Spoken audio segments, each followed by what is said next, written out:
Сильный ветер стал причиной крушения учебного самолета в Алматинской области, в котором погибли пилот-инструктор и курсант.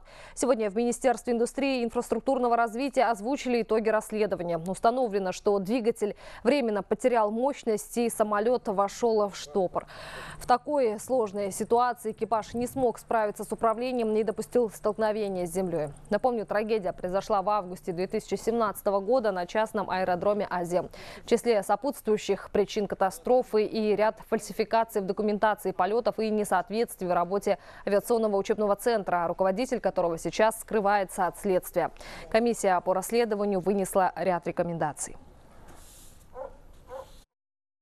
Учебные полеты с аэродрома Азем и с других аэродромов не предназначены для выполнения учебных полетов не производить. То есть мы ставим конкретный вопрос и прекратить полеты для учебных целей в таких сложных аэродромах. То есть выбор учебных аэродромов и районов полетов